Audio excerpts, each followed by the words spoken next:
Alcatraz, the Rock.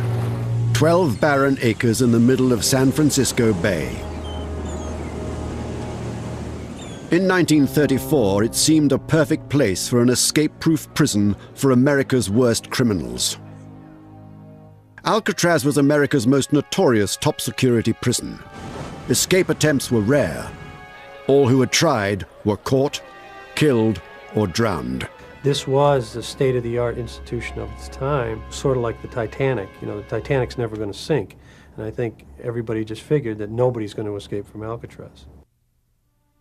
But on June the 11th, 1962, 3 prisoners achieved the unimaginable. Through a series of ingenious maneuvers that took more than a year to prepare, Frank Lee Morris and brothers John and Clarence Anglin broke out of their cells, out of the prison, and disappeared, never to be found alive or dead.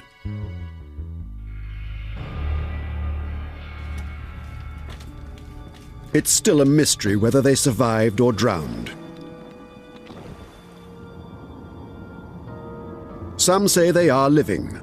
Sightings have been reported in southern Georgia, in Florida, and South America. The case is still open some 40 years later.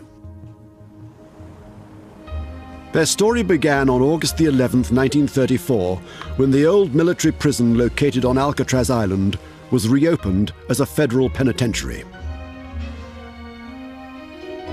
Alcatraz is ready. Machine Gun Kelly, just sentenced to life imprisonment, will be among the first tenants. They were going to put the bad, the worst there. So it was supposed to be an escape-proof facility. The men that were kept at the Alcatraz facility of the Bureau of Prisons were those who had made numerous escapes or escape attempts from other facilities. Before long, its walls contained some of America's most notorious criminals, including Al Capone, Machine Gun Kelly, Nicky Cohen, and Robert Stroud, the infamous Birdman of Alcatraz. You have to think of Alcatraz as the top of the pyramid. Alcatraz was designed to hold the biggest behavioral problems. They had killed somebody, knifed somebody, or they'd had a history of escapes. So it was really the prison for the men who had the worst behavior in other prisons. The maximum capacity of the prison was 600, but Alcatraz rarely exceeded 250 prisoners. It boasted the highest ratio of guards to prisoners. Authorities claimed it was impossible to escape from Alcatraz. Attempting to escape from Alcatraz, that's more or less a guy that's kind of given up on life, because this wasn't the easiest place in the world to break out of. They had one guard here to every 3 prisoners. They had 9 official standing accounts, but they counted us every 15 minutes, 24 hours a day. The newly fitted-out facility had state-of-the-art steel bars, thick concrete walls, and guards rumored to be marksmen with shoot-to-kill orders.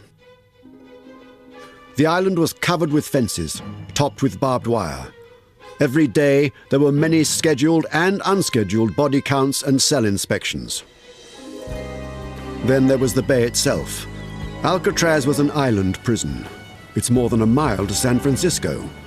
The water was said to be unbearably cold, the tides and currents treacherous, and there were reports of man-eating sharks. Some of this was true, and some was exaggeration designed to scare the prisoners. Alcatraz Island has been surrounded with myths from its very inception. Some of those myths were that the water was way too cold for a man to survive the swim from Alcatraz the 1.5 miles to the mainland. This is not true. Since 1900, it had been swum regularly with no problem.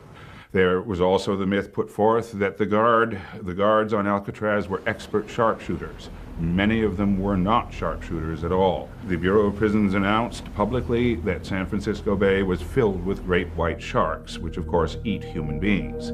There are no great white sharks in San Francisco Bay, and there never have been. Despite this propaganda, escape attempts were made. 1,576 prisoners went through Alcatraz during its tenure as a federal prison. Of that large number of men, there were only 14 escape attempts of which we are aware, and 36 men who tried to escape. None of those men succeeded. Some died violently, some were shot to death, most were recaptured. Some attempts were mad dashes to freedom, some involved terrible violence, some were hopelessly inept, but they all failed. Until Frank Morris and brothers John and Clarence Anglin came along. Both Morris and the Anglin brothers had been in and out of jail since they were teenagers. Robert Anglin is John and Clarence's brother. They started off as pretty young kids, I would say 8 or 10 years old. And they would pick up things in stores. I guess it would be petty larceny. John and Clarence Anglin were always in trouble, always stealing together, always planning and organizing their burglaries. They had to go to the reformatory school for that for maybe a couple of years. And they had broke out of one right after another. They couldn't keep them in them. Yeah. They committed a bank robbery with a toy pistol and were caught. You don't go around robbing banks with toy pistols, you get killed. When they were caught, they threw the book at them. They wound up with 30+ years for sentences. John William Anglin was doing his time at the federal penitentiary at Leavenworth, Kansas. When he tried to escape, he was transferred to Alcatraz in the autumn of 1960. He was 30 years old. The following January, Clarence Anglin, a year younger than his brother, followed him from Leavenworth to the Rock. Frank Morris came from a very tragic background. Mother, father abandoned him, drifted into crime, wound up in various state prisons, including Florida's. Frank Morris was serving a 14-year sentence for bank robbery at the federal penitentiary in Atlanta, Georgia, when in January 1960, he was transferred to Alcatraz. In the spring of 1961, these men first hatched their plan to break out.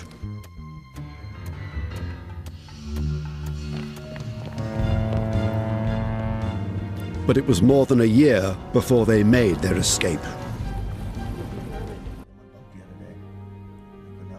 The plan to break out of Alcatraz was actually made by 4 men: Frank Morris, John and Clarence Anglin, and another prisoner named Alan Clayton West.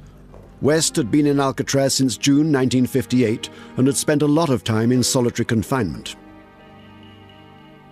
Alan Clayton West is an enigma in the entire escape. He is the man who claims he planned this event.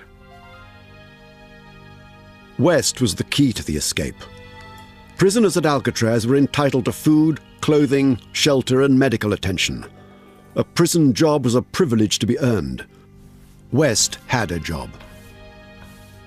Alan West was a maintenance orderly, and this was a perfect position because he started out painting the cell house, which put him up on scaffolding, which put him in different cells and around the cell block, and he was able to see that there was a vent that he thought that might be vulnerable and that he could maybe get out of that ceiling vent. While cleaning the top of this cell block in the spring of 1961, West discovered this narrow ventilator shaft to the roof. Although it was covered with bars, finding it marked the beginning of the plan. The 4 conspirators had cells near each other, West next to Morris and the Anglin brothers next to each other a few cells away. The location of their cells on the main floor of the cell house in B block is critical to the way this escape would go down. The proximity of the cells one to another made it quite possible for them to have direct communication between themselves at any time of the day or the night. First, West told Morris about the shaft. Morris then invited the Anglins in on the plan. It became a tale of remarkable ingenuity, patience, and luck, with necessity as the mother of their many inventions.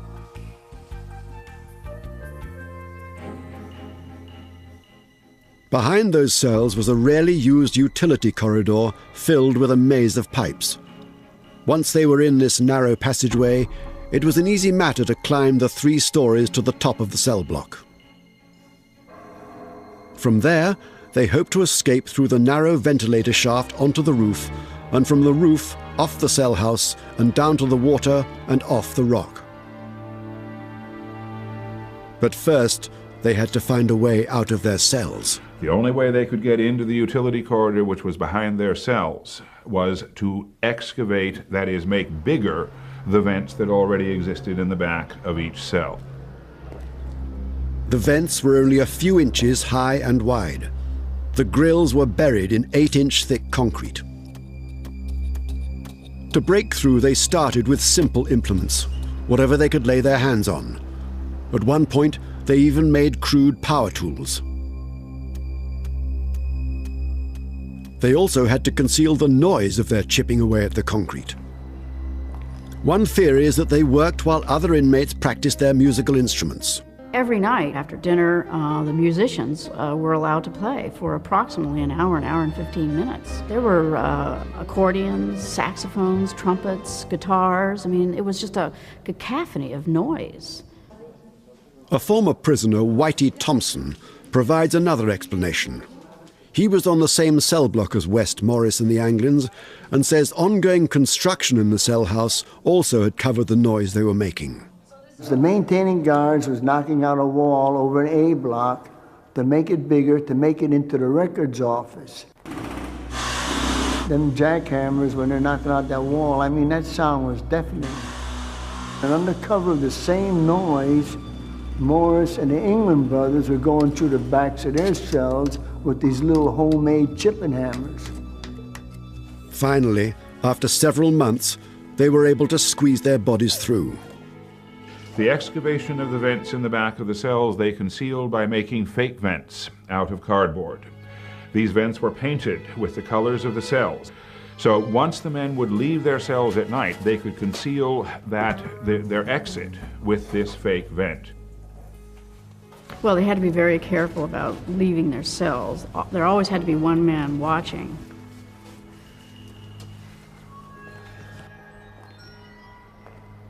They simply had two men, Morris and West, and the Anglin brothers, and one of them would watch while the other one would dig. Their secret plan was widely known among the other prisoners, dozens of whom helped. I was astounded to read in the FBI reports that maybe as many as 80 inmates out of the 160 or 180 that were still on Alcatraz knew about it. Myself, when I was a prisoner here, anyone that attempted to escape or wanted to escape, I'd help them all I can. That's the way a good inmate does. He helps another inmate any way he can. You know? Whether you want to go or not, if you can help him, you'll help him. But even if the 4 prisoners could break out of the cell house, they had a much bigger problem: how to get off the island. Swimming had ended earlier escape attempts. They would need some type of boat.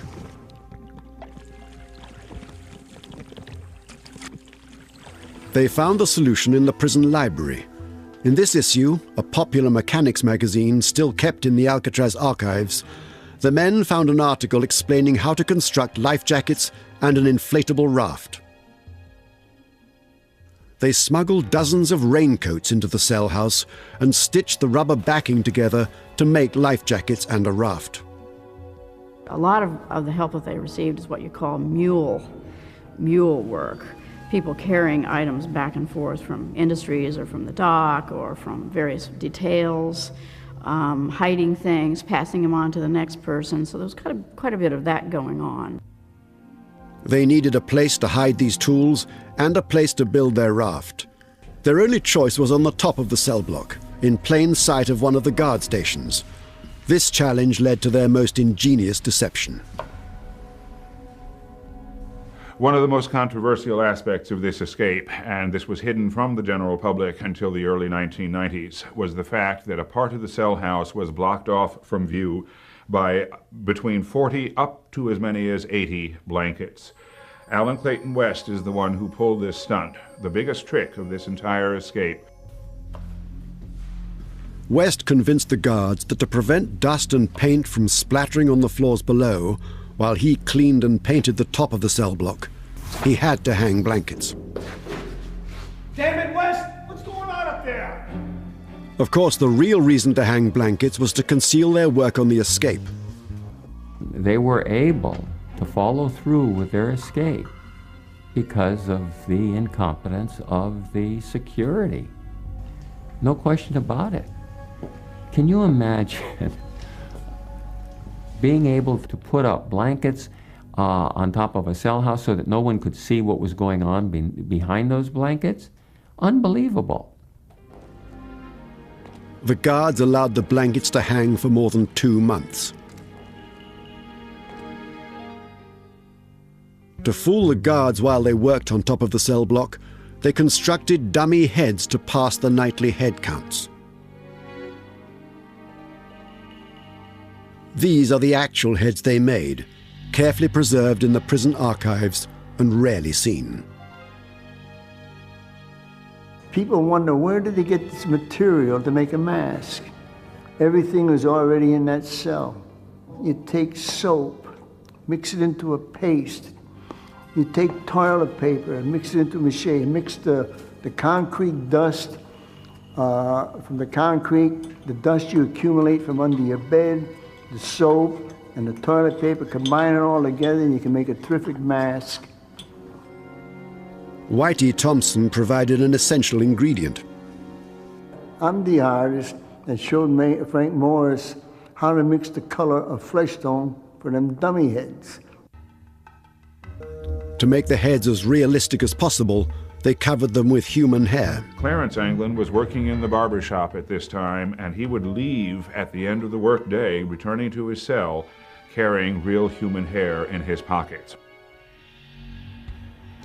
After many months of preparation, the last part of the plan, making the raft, was nearing completion.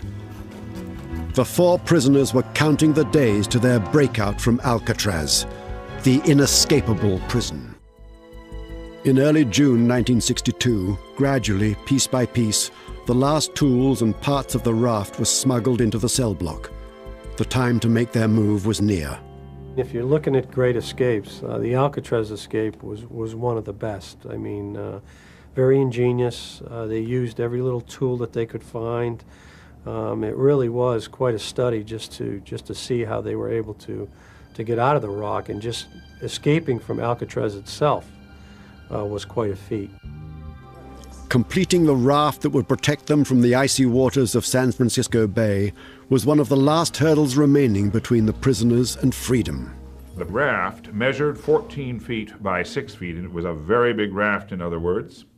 It was made out of between 40 and 80 raincoats that were waterproof, and it was successfully sewn down in the shops. And then it was taken to the top of B Block, where it was patiently, very painstakingly assembled over a series of weeks. Luckily, the prison kept no inventory of their raincoats and didn't notice their disappearance. On Monday, June the 11th, 1962, Arthur Dollison, the associate warden, was on duty. His daughter, now an Alcatraz historian, remembers the day. I was a 15-year-old kid. We had moved back to the island because my father became the associate warden. And beginning about the 1st of June, Warden Blackwell went on a vacation. And my father became the acting warden, and he was still acting warden when Morris and the Anglins left. And the night of the escape, we were all watching television down in our apartment on the island. After lights out at 9:30 p.m., the 4 prisoners began their escape. They're in their cells. They've got to get everything organized. They've got to get through those openings. They've got to get up to the top of the cell house. Then they've got to literally punch that ventilator out. Each man set his dummy head in place and propped up his blankets to resemble a sleeping body. One last time they squeezed out of the back of their cells. One last time they set their fake grills in the holes behind them. I knew they were going that night. Well, the word was out they should be going that night, and we were listening for it. I can hear them working their way out into the tunnel that's in between the cell blocks. They met in the utility corridor and began their climb to the top of the cell block. But only 3 men were in the narrow passageway, Alan West was struggling to break out of the back of his cell. He couldn't get through his opening. There was a steel bar that he hadn't anticipated. West had never fully excavated the vent hole. I could hear him going up, climbing on the plumbing towards the ceiling of the cell block. And while they were going up, one of them dropped the bar. I heard it fall, cling, clang, bang, hitting all them pipes as it fell all the ways down. And when you've been in prison a long time, you get to know every single sound in prison. We heard that bar fall. It just jumped right out. And the moment it fell and I could hear it, I looked over to the gun rail at the guard over there, and he didn't bat an eye. I know he heard that sound, but he didn't bat an eye. Whitey is not the only one to question that the guards knew about the escape and did nothing to stop it. When we went out there to visit Alcatraz, they showed us the route they took, you know, in between the walls where all the plumbing was. And I don't know how they could do all of that without, you know, somebody hearing it, the noise. They met on top of the cell block, where the hanging blankets still hid them while they completed the raft. The Anglin brothers were finishing up the raft because the top of the cell block was the only place where you could actually make a raft because it was big and it needed a big space to build. So they were all working up there until the last minute.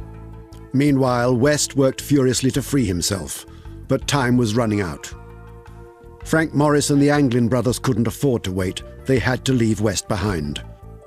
They had always known, and they had always said among themselves, if you're not ready to go, we're going. So, you know, it's every man for himself in a way. Slowly, quietly, they worked on the old rusted bars, finally removing them from the vent. Then they squeezed through the hole. Once they got up on the roof, I could hear the muffled sound of them going across that roof, like a muffled sound, almost like a little vibration, but you could feel it and as well as hear them going across that roof. And as they went across the roof, every night on Alcatraz, hundreds of seagulls settled down on that roof. And when they went across that roof, these seagulls took off. They're squawking and they're raising hell up there. I don't know how these guards couldn't help but hear it. The three men sped across the 300-foot roof and climbed down the 5-story building. Once on the ground, they cut their way through 2 8-foot fences topped with barbed wire and made their way past the water tower and down a grassy hill, all unseen by the guards in their towers. And there was found an imprint of a raft measuring 14 feet by 6 feet, and the men had obviously gotten in this raft and gotten off the island. Eventually, West was able to break out of his cell. He scrambled through the ventilator shaft onto the roof, but he was too late.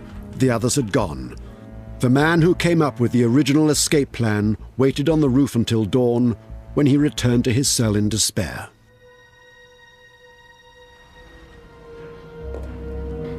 Around 7 o'clock in the morning, the wake-up bell rang, and everybody, all the inmates got up. They had about 10 minutes to wash up and go to the bathroom and have a cigarette, and then there's a whistle. The lieutenant blows a whistle, and all the inmates stand at the bars, and that's called the first stand-up count of the day.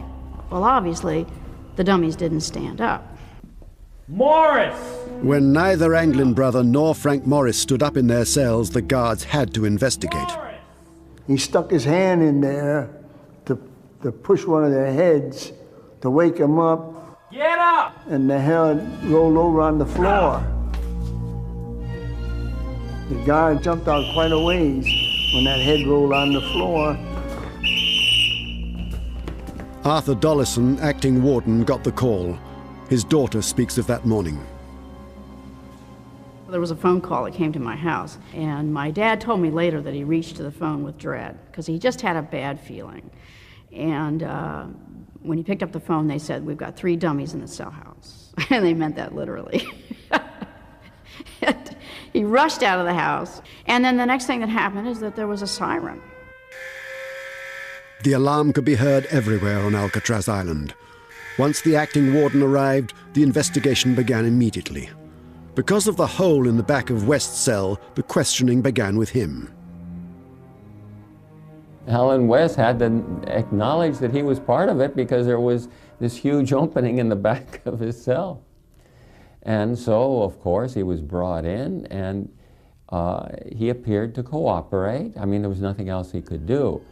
He provided some details, and he did not provide certain details. He told them what was safe to tell them, and that would not jeopardize the chances of the others. Dozens of Alcatraz guards searched the island from top to bottom, from the cell house and prison roof to the power station and workshops. They combed the grounds under the water tower and all along the shoreline. They circled the island to look for bodies and to check the numerous waterline caves where men could hide. While the guards hunted, the other prisoners were held in their cells waiting to be interrogated. They talked to all those guys. You couldn't get no one to talk on Alcatraz. None of these guys would ever talk. At the same time, the dragnet was rapidly expanding. The search was supposedly one of the largest manhunts since the Lindbergh baby kidnapping. And it was an air, land, and sea search. The Coast Guard put out 3 cutters and aircraft, all the local police, the FBI, of course, were called. When the federal agents arrived, they were amazed at what they found. The first questions that arose is, what the dickens are those blankets doing up there on top of B Block? But what the FBI found behind the blankets was even more shocking. It literally looks like a hardware store up there. Every sort of a tool that you could imagine had either been constructed or literally stolen from the shops or elsewhere on the prison. All the detritus necessary for a very carefully planned and complicated escape. These tools are the actual ones the prisoners used. They're held in the prison archives and are rarely seen. In addition to all this equipment, the search turned up some clues to help piece together the true story. Well, we know that the men actually built 2 rafts. One of them was found, apparently left behind for Alan Clayton West. It was a smaller raft. It was not so well built. There was a life preserver left on top of the cell block. There was a paddle left on top of the roof. The life preserver that was found on top of the cell block was West's. They did not need a 4th life preserver. So they left that behind for West in case he got out. The investigators doubted the 3 men could make it ashore on a flimsy raft made of old raincoats. However, as no bodies were found, the FBI operated on the assumption that the prisoners did in fact make it to land. Word of the escape was quickly picked up by the press. It was a very big story, and hundreds of leads poured in. I remember the national press that was involved in this, the big FBI manhunt. Their pictures were all over every single paper, probably around the world. 2 days after the escape, the search uncovered something in San Francisco Bay. The first thing that was found was a paddle. It was floating between Angel Island and Alcatraz. And it was matched to a paddle that had been left behind on top of the block, so they could prove that it was a homemade Alcatraz paddle. The next day, the crew of an Army debris boat discovered an important clue in the waters just off Angel Island, more than a mile from Alcatraz. The second thing that was found about 2 days later was a packet of photographs. Now, it was actually in about 3 feet of water. It was made of the same raincoat material as the life preserver on top of the block. And when they opened it up, they found about 88 photographs, many of which were identified on the back as being an Anglin family member. Included in the packet were 9 slips of paper with names and addresses of friends and family. The FBI believed the fugitives would never have left this behind. They decided that the raft must have sunk and the fugitives drowned. But not everyone agreed. Back then, when they found their photographs, the family photographs in the water, I figured then that they had drowned. But, of course, again, you never know. They could do that to throw them off their trail. Members of the Anglin family believe the 3 escaping men made it across the bay alive. We had sent them pictures of different members of the family. They had them in a little plastic bag. And they let go of that stuff probably to throw the law off. The law finally said, you know, well, they wouldn't depart from something like that. Well, that didn't mean nothing to them. They wanted to get away. I think they made it. Over the next few weeks, more confusing clues were found. 1, then 2, then 3 of the life jackets the men were wearing on the night of their escape floated and appeared in San Francisco Bay. One of them just off the shore of Alcatraz Island, one of them out beyond the Golden Gate Bridge, and another one closer to Angel Island. But their big raft was never found, nor were their bodies. The FBI then turned their attention to the fugitives' families, especially the large southern family of John and Clarence Anglin. It has been my experience and the experience of everybody that works this kind of work that these people that escape always maintain some type of contact with their family. The Bureau began surveillance of the Anglin family members, most of whom lived in Ruskin, Florida, a fishing community on Tampa Bay near the Gulf of Mexico. They were pretty often coming out to our house to talk to different members of the family. Had we seen them, had we heard from them, and hundreds of more questions. The mail had been watched, you know, also for a number of years probably by the FBI, thinking that they might make some kind of contact with us, you know. For 15 years, the FBI searched for Frank Morris and John and Clarence Anglin, chasing leads in America and abroad. They continued to watch family members. Nothing of significance ever turned up. 15 years after the Anglin brothers and Frank Morris escaped from Alcatraz, the FBI still had not found them or their bodies. In 1977, the U.S. Marshals took over the search. One of our significant core missions in the Marshal Service is our Fugitive Apprehension Program. And that basically is we look for individuals that are wanted by the federal court. Those that have escaped, that's our bread and butter. That's what we've been doing for years now. But could men like these really avoid capture for 40 years and disappear without a trace?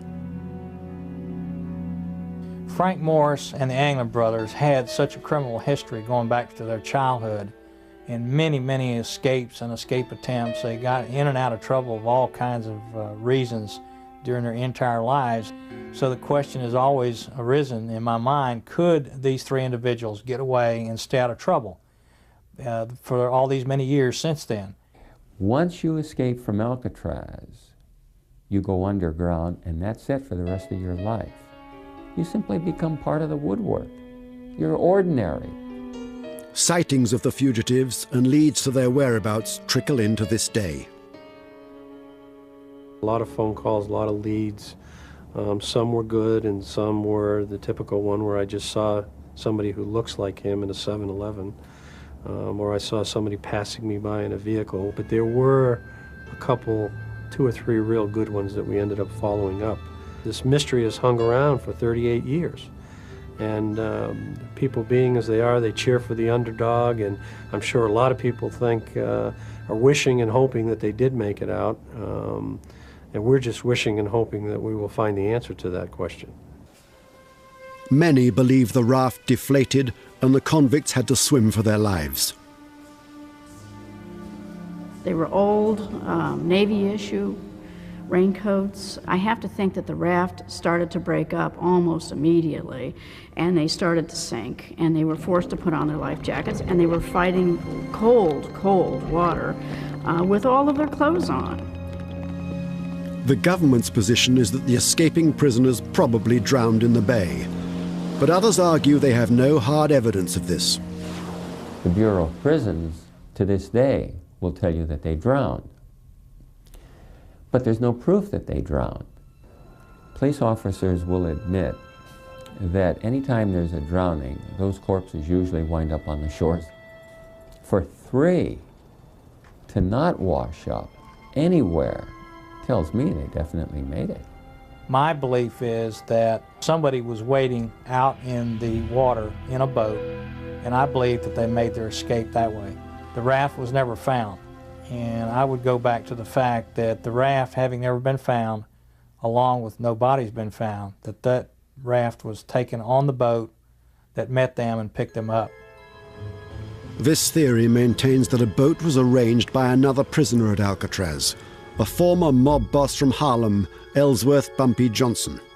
Bumpy Johnson was the type of guy that would have helped any way he could. He was that type of person.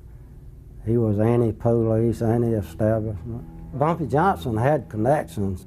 If Bumpy did that, then I would say, yeah, they got away. It was illegal for a non-authorized boat to get within several hundred yards of Alcatraz. However, official police records confirm that there was a boat between Alcatraz and Angel Island on the night of the escape. There is some official evidence to suggest that a boat was out there. Robert Cecchi was a San Francisco policeman on duty that night, and he would report later to his supervisor that he did see at 1 o'clock in the morning a boat standing silent off the shore of Alcatraz. After a period of time, its motors were re-engaged, the lights came back on, and the boat went right out sailing through the Golden Gate and disappeared. The authorities believe that if the fugitives survived, it's likely they fled the country, first to Mexico and then possibly to South America. These men had studied Spanish while they were in prison during the course of the 9 months they planned this escape.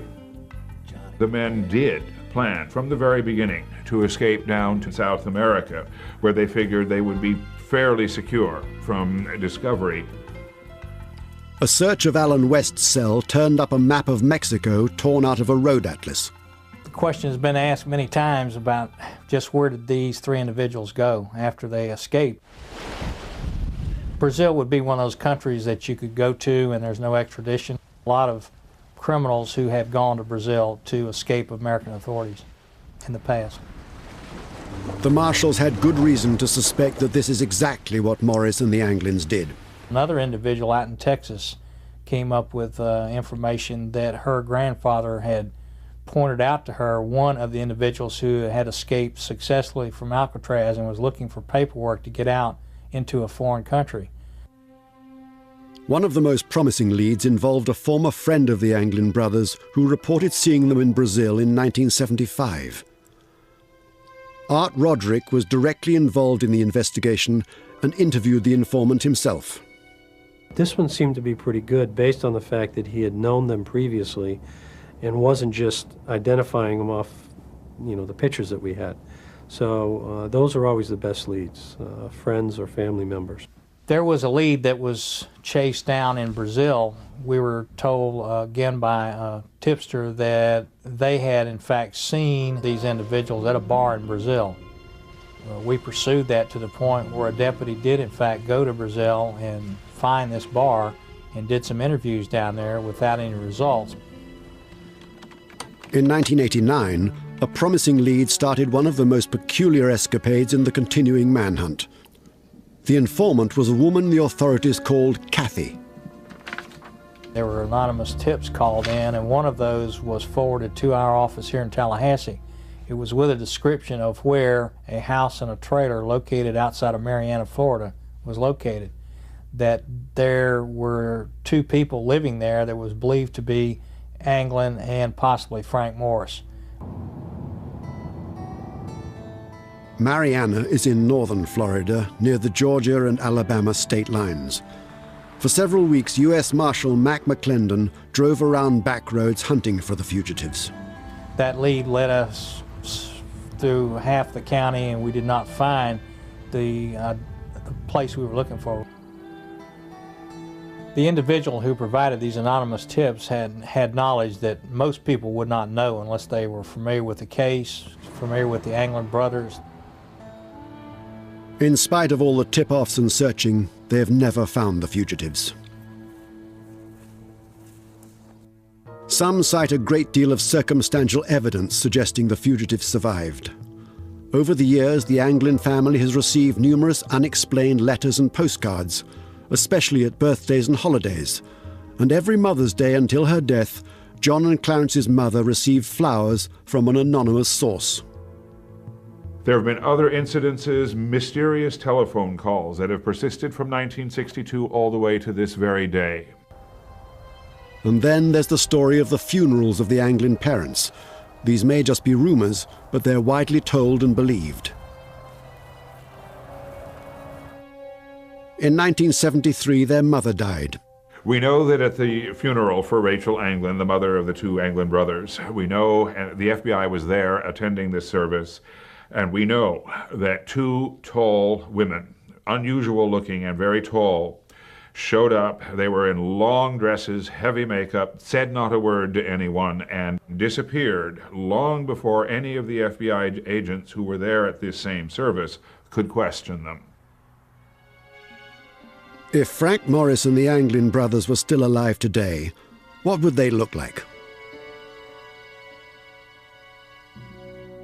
The History Channel asked the National Center for Missing and Exploited Children to use its unique computerized age enhancement process to see how the famous fugitives might look today. Art Roderick, the U.S. Marshal's Chief of Investigative Operations, has hunted these men for many years and helped the engineer. The computer technician copies aged facial features and pastes them into the new profile to suggest how the men would appear now. So what you have is like a file in there with a bunch of noses, and you pick the one that's closest to the original mugshot of Frank Morris. Right. And then pull it up and then, okay. Morris was 35 years old at the time of the escape and would now be in his early 70s. It's startling to watch John Anglin age from his early 30s to his late 60s.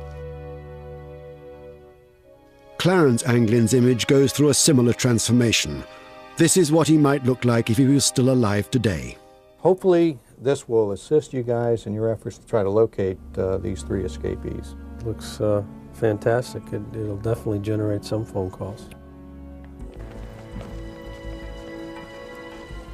After some 4 decades, there's still no consensus regarding the fate of these famous fugitives.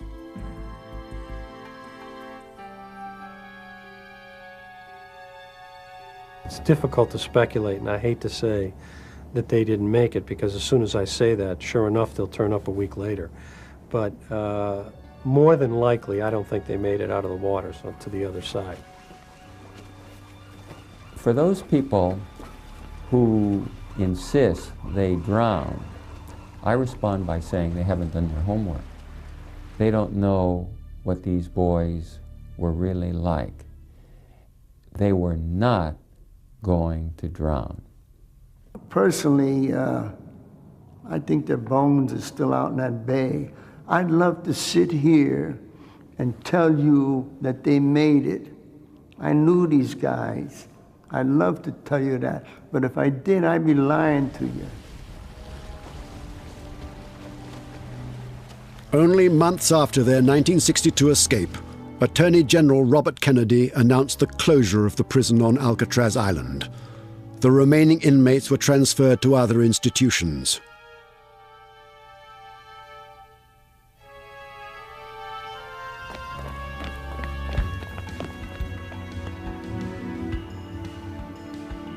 Now Alcatraz, the escape-proof prison, stands empty in San Francisco Bay and has become a tourist attraction.